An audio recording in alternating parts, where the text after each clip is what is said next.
भाजपा जो है अपराध मुक्त बातें करती थी, भ्रष्टाचार से बातें करती थी, भ्रष्टाचार से दूर रहना चाहती थी। आज के खुलासा में तो ये लग रहा है कि भाजपा जो है भ्रष्टाचार में लिप्त हो गई है।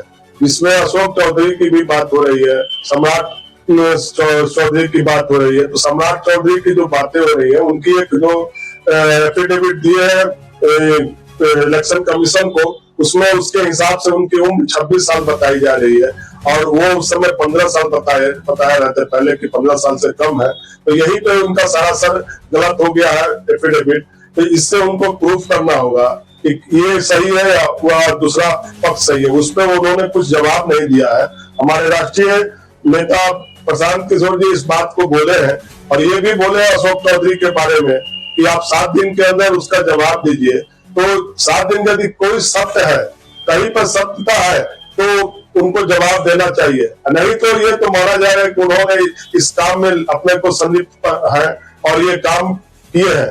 तो इससे सिद्ध होता है कि उन्हें 7 दिन के अंदर देंगे तो उनकी मतलब बात की जो सही चीजें तथ्य बाहर आएगी। यदि नहीं देते हैं तो इसका मतलब है कि उसमें पूरी तरह लिप्त है और उसमें संलग्न है।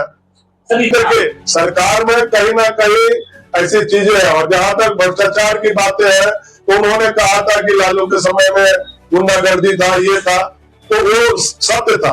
उसमें ऑफिशियल जो कहे प्रशासनिक है उसमें भ्रष्टाचार नहीं था। पर आज के दिन में भ्रष्टाचार जो सिस्टम है ऑफिशियल इतना बढ़ा हुआ है कि उसको तुलना दूसरे सरकार से नहीं की जा सकती है। और इसमें जो है बहुत तरह की त्रुटियां भी पाई गई हैं, जिससे ये लगता है कि सरकार जो है इसको छुपाना चाहती है और इसको पर्दाफाश एक पर्दे के पीछे से काम हो रहा है। और इस चीज के कि कोई बोलने को तैयार नहीं है। वो जान रहा है कि हमने क्या किया है, क्या नहीं किया है। इसमें ज्यादा हम जाते हैं तो हम भी फंसेंगे, इसलिए बाकी लोग नहीं बोल रहे। आपके राष्ट्रीय नेता कह रहे हैं कि हम हमारी सरकार अगर जनता हम पर विश्वास करती है तो 1 महीने के अंदर सारे भ्रष्टाचारी को अंदर कर देंगे।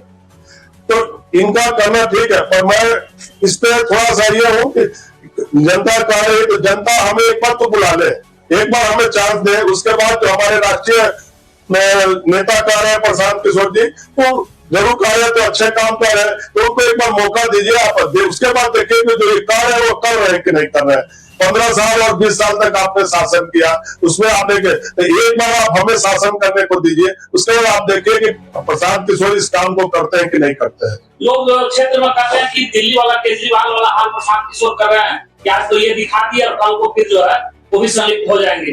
प्रशांत किशोर और केजरीवाल में जमीन आसमान का अंतर है। प्रशांत किशोर अपने बल पे, अपने सिस्टम से, अपने संसाधन से लड़ रहे हैं। केजरीवाल तो समय और उसको चांस को देख के उन्होंने पोजीशन बनाया और पोजीशन बनाने के बाद अपना रास्ता बदल दिया। जो आदमी अपना सब कुछ खर्च करके, अपना सब कुछ लगा के 3-3 साल रोड पे घूम रहा है, केजरीवाल से तुलना कैसे है? केजरीवाल का आंदोलन हुआ, आंदोलन में उसको उन्होंने हाईजैक करके अपना दूसरा सिस्टम में आ गया।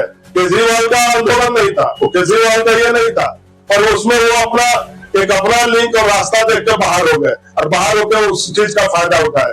तो दोनों में जमीन आसमान का अंतर है। सर, जिस तरह से भी आपके पार्टी पे लोग सवाल उठाना कि पैसा जो है इनके अवैध पैसा आता है, लेकिन उसका खुलासा वो किया। जो आदमी मेहनत करेगा, जो आदमी पैसा कमाएगा, जो आदमी को सरस्वती का वरदान मिला हुआ है, वो आदमी तो खुल के बोला मेरा ऑडिट करा लो, मेरा सब कुछ करा लो। बाकी लोग क्यों नहीं कर रहे हैं? वो बिजनेस कर रहा है, वो कहीं अपने दिमाग को उसका खर्च कर रहा है, उससे वो कमा रहा है। तो कोई भी आदमी कहेगा, कोई भी आदमी करेगा। और जो कुछ नहीं कर रहा है उसको लूट रहा है। तो दोनों में जमीन आसमान का अंतर है। क्या परिचय हुआ सर? मेरा नाम पृथ्वीराज दीपक हुआ। मैं यहाँ बख्तियारपुर विधानसभा का प्रत्याशी के रूप में जो है भावी प्रत्याशी के रूप में मतलब आवेदन किया हूँ और जन स्वराज से जुड़ा हूँ।